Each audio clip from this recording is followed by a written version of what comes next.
Hello, and welcome to Technically Speaking, a podcast where scientists and engineers come together to chat about a common interest, share knowledge, and satisfy some curiosity. I'm Laura, and in this episode, I'm joined by Aneeqa, Antonia, and Amina to talk about electric cars and offer our points of view on whether they really are good for the environment and for humanity. The UK government plans to ban the sale of cars that use combustion engines by 2030. In our previous episode, Antonia gave a really nice description of how the combustion engine works and explained that they produce greenhouse gases such as CO2 and nitrous oxides, as well as particles of soot, and so contribute to climate change and reduce air quality. So check that episode out if you've not already listened to it. And to carry on that conversation, Antonia, from your background in energy and sustainability, what can you tell us about trends in electric car ownership? So I don't know about you, Laura, but have you noticed how many more electric car chargers there are? So you get to thinking, how many cars are actually on the road? So there's about 33 million on the road, and 3% of those are electric, hybrid, or alternative fuels. So that's just about a million. That's grown quite a lot since 2015. It's gone up by 4 times. So back then it was just over 250,000. Clearly, there are a lot more drivers using alternative, lower emission cars. It sounds like electric cars are on the rise. I've definitely noticed that. I'm seeing on my road quite a few people have those ports in their walls to plug in electric cars. And I definitely almost got run over by one the other day because it didn't make any noise whatsoever compared to other cars that are out and about. So definitely noticing more and more electric cars on the streets. I've even seen them in car parks. So like multi-story car parks, they've got a few aisles dedicated towards it. So it's definitely on the rise. That's interesting. So I live in quite a rural location and I can think of one electric charging station near us. I know one person that owns a Tesla, which I call a milk float. I think there's a taxi company near me that runs electric cars, but it's a bit of a challenge in rural areas where you can do an awful lot of miles and the range isn't quite there yet. That's what worries me about electric cars a little bit. We're doing quite a long drive over a few mountain passes. What if we get stuck? How are we meant to charge it up? Yeah, I mean, even in cities, in rural areas, obviously that's a disaster. But I also think that's an issue that people need to be thinking about in cities, because where are you putting all these charges? Like if you're living in an apartment, if you're in a street that has no parking, like terraced houses is like really common in Manchester.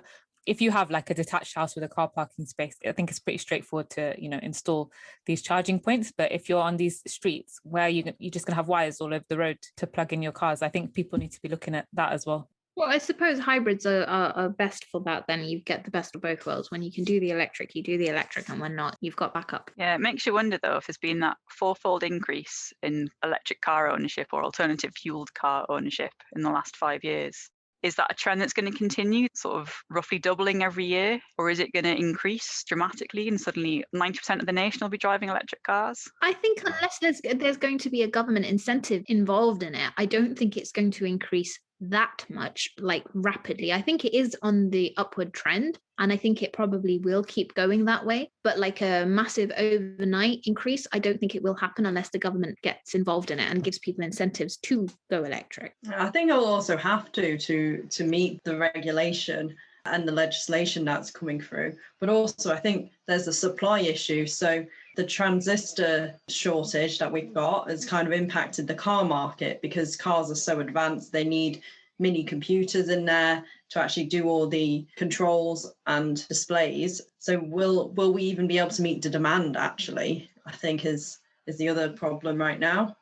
And develop that infrastructure in time, because I don't know about you, but the roads near my house are atrocious. So if they can't even fix the roads after so many years, will they be putting all of these kind of infrastructure necessities for electric cars in place in 19 years? Is it like 2030? They want to stop selling combustible cars. So that means that they need to have that infrastructure in place quite rapidly. And it seems quite a big project to have charging ports on every street corner, basically. I've known you for 10 years, and in 10 years, your road has gradually just gotten worse and not better. So, They don't fix the roads. And when they do, they fix about a 2-meter stretch. And even that is not fixed properly.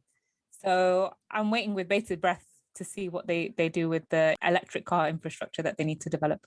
So has that stopped you from driving, Aneeqa? I don't have a license, to be fair. So I've never driven just because I've never had the need to drive. I don't think I can blame the state of my roads on that. I think that's just more me being me.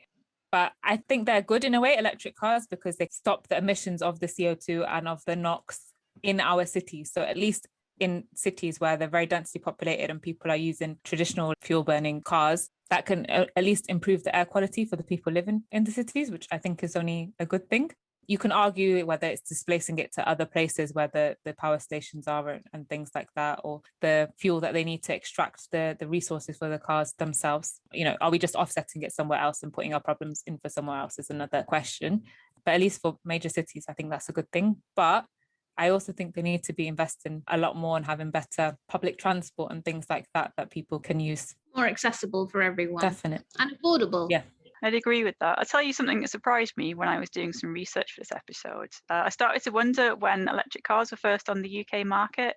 So they've only really become trendy in the last few years. I think Antonia's stats pointed that out. And it sounds like Tesla introduced their £87,000 car back in 2008, which sounds astronomical to me even now. Back then, it would have been even more expensive. And then the Nissan Leaf came not long after that, and it was a lot more affordable, and that paved the way for other electric cars. But it's not new technology. I did not know this. No one's really pinned down exactly when the electric car was first produced, but it seems to have come from a London-based inventor in 1884. What? 1884? It's a long, long time ago, right? And we think of it as a modern technology. It's only just becoming trendy, but there was actually a bit of a boom for it in the 1900s. I think about a third of the cars in the USA were electric. Wow. So why didn't we stick with electric cars back then? Why did we go to petrol, diesel?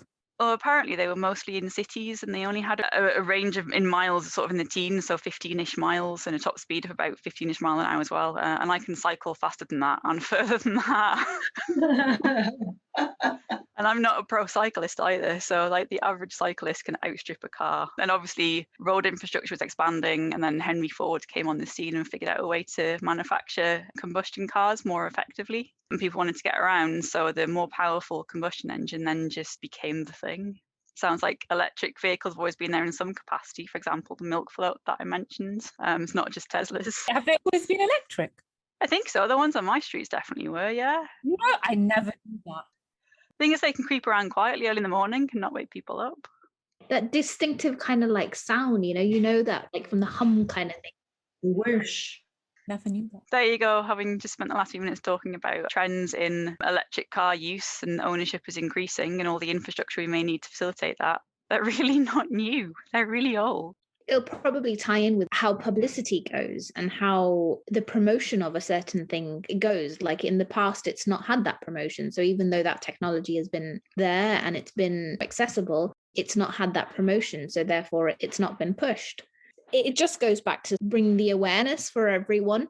I think it was more a drive to travel further, which was why they fell out of favour, because people wanted to go their own places. They didn't want to sit on public transport. Around that time, that must have been when there were electrified trams as well. And that could have been good to get around the city. But then cars became so fashionable. You could have your own mobility, independence. Like Amina said, it's kind of got that advertising push. But I think we are travelling more as well. The world is getting smaller because we are able to travel further. That's very true. I guess it's not just about how the technology develops, it's how society develops as well and what society wants out of the things around them. Mm. But right now we're pushing, zero carbon. So right now we're saying, going with electric cars, it produces less CO2 gases and therefore it's more environmentally friendly. And that's the side of the coin that we're being shown. But that's not entirely true, because the whole process of lithium extraction is completely not environmentally friendly. And then you also have the issue of once you are done with your lithium batteries, what to do with them. We don't have a sustainable way of recycling our lithium. It is a finite source. And they're essentially just sort of ticking time bombs, to be honest, because we don't really know how to extract the lithium out of them in a correct manner. There's talks of using nuclear decommissioning robotics to help with the decommissioning of the lithium batteries, because they're explosives. And I don't know how many people know about that. Everyone knows about electric cars coming onto the market and them being more environmentally friendly, but I don't think there's enough promotion around the other side of this conversation, the whole life cycle of the lithium batteries. It's not discussed, and it's a very big topic. I remember hearing stories about if people were charging their mobile phone, which obviously uses a lithium-ion battery as well, and they were sort of doing it near the bed, or it kind of got tangled up in the covers of like bed sheets being set on fire. Really? I will not be charging my phone on my bed from now on, which I regularly do. I'm quite worried. You could try and charge a bed. Yeah. Something it will work. Yeah, apparently you shouldn't even do it like on carpet and stuff. You should do it like on hard surfaces. Hard, non-flammable ones, I guess. Yeah. But I mean, the amount of times that I've left mine somewhere I shouldn't when it was charging, and it's been fine. I do wonder how much of a risk it is and how much technology's improved since those stories, because I think I must have read those about 5 years ago. But I read that's also how they recycle the lithium, is that they either burn it, or like they don't burn the lithium, but they burn the batteries to try and extract the lithium, or use that really harsh chemicals. It's very energy intensive to actually produce the lithium. It's not environmentally friendly. So the vast majority of lithium that's produced, they use the salt plains to produce it, and it's really cost effective. Like it's really cheap for them to use it. They use the salt flat. It takes about 12 to 18 months to actually be able to extract the lithium from those places, because they'll just move it from pool to pool to pool. But it uses about 500,000 gallons to produce 1 ton of lithium. Was that 5,000 gallons of water? 5,000 gallons of water Wow. to be able to produce 1 ton of lithium. The Tesla batteries, they kind of say on average it's about 12 kilograms of lithium per battery. So if you think of it that way, it's depriving places of water that they need to be able to get on with their day-to-day things, to be able to grow their crops, to be able to have that source of income. It's depriving those areas of their sort of means. So it's not exactly fair to say, okay, well, you've got lithium, so we're going to extract the lithium from you, and whatever you're doing with your life, put that on pause. Also, there's really toxic chemicals which are being released into the water system then by all of this. There's been research in America which has said where the lithium extraction plants are, up to 150 kilometers away, they can still detect the chemicals from the plant. So it has a widespread effect on the local area. Is lithium extraction just in America, or is it elsewhere around the globe? It's elsewhere. So there are 3 main areas where it happens. So I know it happens in Chile. I think Peru as well, maybe. I know it's just generally like the Atacama Desert. So are they places where the lithium is just easiest to get to? You know, a little bit like there was the whole controversy around fracking a few years ago, that we could find all this difficult to get to gas in the UK that we could use for fuel. And everyone was against that because it didn't seem really feasible. It was a bit dangerous. Are there other lithium deposits that we could get to, but they might be too difficult? We have some in Cornwall, not a lot. I think the main reason why there's a lot of focus on these 3 countries or that area is because they have an abundance of lithium, whereas there are other places where there are deposits of lithium. They're very hard to extract, but it's not abundant, and therefore the infrastructure that needs to go into place to be able to extract it, it's not economical. And this is the other thing. These countries perhaps don't have that much regulation in place. Congo was also another one, I think, where there's lithium extractions, and they use child labor there. So there's not like a proper regulation in place where it can be done in a controlled manner. Whereas if it's somewhere in Europe, there will be stringent rules and regulations around it. So the extraction process will be a lot more expensive in these parts. I think that's also a bit of a cultural discussion, isn't it? Developed countries with the developed safety measures and labour laws and all that have had the privilege to develop unconstrained with fossil fuels.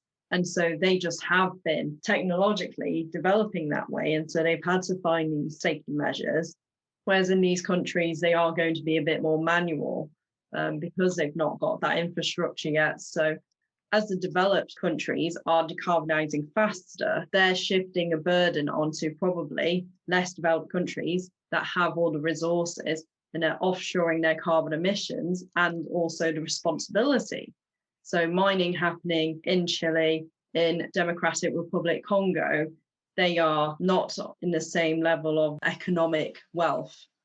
So when you talk about offshoring carbon emissions, you mean that like the UK calculates the carbon emissions from our nation based on what we do on our own island, and anything else that we buy in, so a resource from elsewhere, we don't tend to count that in the nation's own emissions. I think it gets quite difficult, really. If you're able to track the actual demand and where it came from, having that transparent supply chain, it would be great. But at the moment, I don't think we're there yet. So we kind of have to look territorially, what are our emissions within the land? Certain things that are more global, like aviation, they have their own sort of category of emissions, and they're a fake country. Like Bitcoin mining is also like its own little nation in terms of the league table of carbon emissions or greenhouse gas emissions. If we're having all of these really quite urgent, really near-term targets that we have to meet, then the demand for these kind of resources is just going to keep increasing as the demand for electric cars, for example, increases. So one fact I read, which was really shocking, from the International Energy Agency, they said that the demand for lithium would increase 42 times by 2040 compared to 2020. And I think, we mentioned Chile, but they're also, I think, scoping out Portugal and the Western US, I think, for lithium mining as well. There's going to be a lot of pushback from the existing communities in Chile, but also those communities in Portugal and the US as well. Similar to fracking, when we had that pushed here, will those communities want that?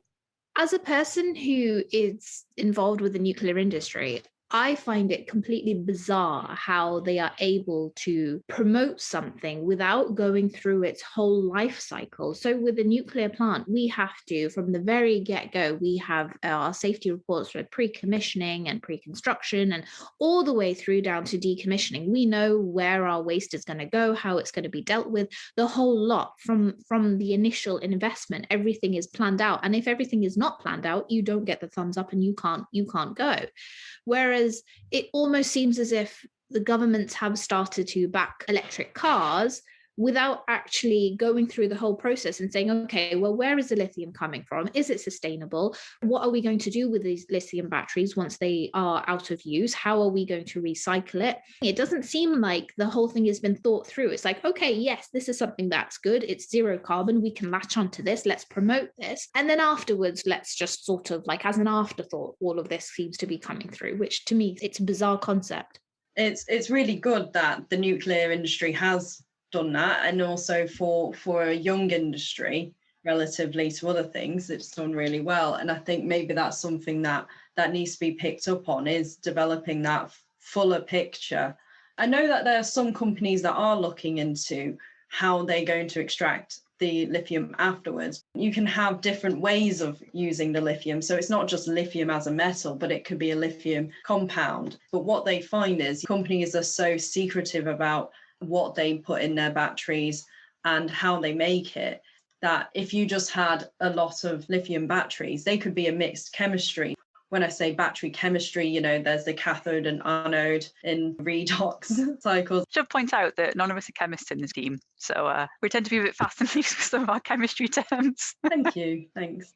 So also electrolyte, let's just throw that word out there. Electrolyte, they also exist. Sometimes they contain lithium, like a hexafluorophosphate, which is difficult to recycle, because how do you get all the bits out? You've got fluoro, the fluorine, phosphate, all really explosive, dangerous stuff. So like Amina says, if there was a better plan on if we were going to make a really energy efficient battery, well, energy dense battery, we also need to think, what are the consequences afterwards? I know there's a lot of government investment into battery technologies, the Faraday Fund, which is just over £300 million to be invested in figuring out, I guess, how to make batteries more efficient and how to recycle them efficiently as well, and maybe use other resources. I have a statistic from a website called spectrum.eee.org that says that battery recycling isn't actually all that profitable, and there are about 180 kilotons of lithium-ion batteries available for recycling in 2019, but just over half were recycled, and that most of those plants are in China and South Korea. So it's not even something we're doing a lot in Europe at the minute, it sounds like, which I think is what you were saying before, isn't it? There's a lot of investment into it. There's also the difference between putting it through the recycling process and how much you actually recover of the minerals you want out of it. So if you take like the lithium manganese oxide mix, that's very cheap because it's not using cobalt, except you can't actually recover the lithium from it because of the way they've built it. Whereas with lithium cobalt, you can, but then the difficulty comes with the way you're sourcing your cobalt. It's one of those problems that you just kind of do we have to solve this problem? Do we have to go down the battery route is the question. There's so much complexity. There's so much like commercially sensitive as well, that can we even get companies to sort of open up that information, or do we have to extend the producer's responsibility? Yeah, I think I'd quite like it if I could just send my battery back to the place that I got it from and they could deal with it rather than me sitting there. I pretty much have loads of old mobile phones piling up in this house because I'm not entirely sure the best place to take them to recycle them and to do it responsibly and protect whatever data may be on there because I haven't wiped the memory correctly. I think that is the concept. I think car companies are going to build their own recycling plant of some sort. How they go about it and stuff, I don't think it's identified, but VW, they produce not only their own engines, but Audis and Skodas and, you know, whatever falls under their umbrella, all of them are supposed to go to their recycling plant. So I think the concept is that the producers will take responsibility for them, but I don't know how actually, like how practical that actually is and how much they will actually be able to do. And also that still doesn't address the sourcing issue. I think it's tough for the people living in those areas, in the like salt flats and things like that, whether it's Chile, Bolivia, Argentina. I think in some way, if they all come together, which I think they do have like a collective, I think it's like Plurinational Observatory of Andean, I don't know how to say that, salt flats. And they're kind of like environmental and indigenous activists who are working in those lithium producing countries. They are also suffering from climate change. They're suffering probably even worse than, you know, we are over here. I think they have a lot of lithium, but they have a lot of, you know, other scientific value, cultural things, other environmental values as well there. And if they came together and just said no and managed to stop people from extracting, then we'd have no choice than to recycle. And maybe that's what's needed. And I know it's not easy for people just to say no. I'm sure they're already saying no, but big powerful corporations obviously have power over, you know, these people. So I don't think it's that easy, but maybe if these communities are able to stand up and maybe other people from outside those communities stand up with them to kind of keep away the big extractors, maybe that would force the other companies to start recycling more. Yeah, I guess we saw in the UK some of that back in sort of the 80s when the coal miners went on strike, so the coal for electricity production. And there were sort of rolling brownouts across the UK that had to be dealt with, and whole mining communities are built up around those mines, right? And they suddenly didn't exist anymore because they didn't have a job and there was nothing else for them to go into work-wise. So that created a bit of a weird blip in the UK's history, and you'd think we would want to avoid repeating that for other nations. Right at the start, we were talking about the rise of the electric cars and how there are more cars on the road than there used to be in general, and how people seem so reliant on their car rather than alternative means of transport.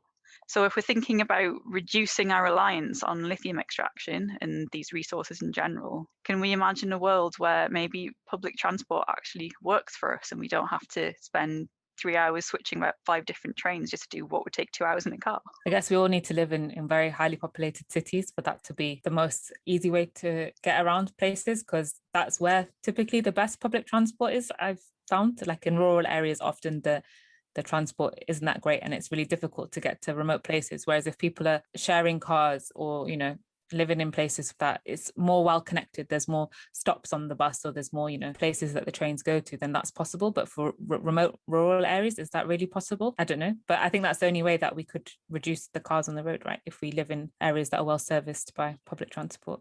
I think a couple of years ago we were talking about how there's a huge global urbanization, that people are leaving rural places and going into cities. But, you know, in some countries where they have this hyper urbanization, they're not using public transport because they're the newer rich and they all want their cars. They want that independence, kind of like back in the late 1800s when there was an electric car option, but it was slow and it wasn't easy to charge. And now we get back to here again.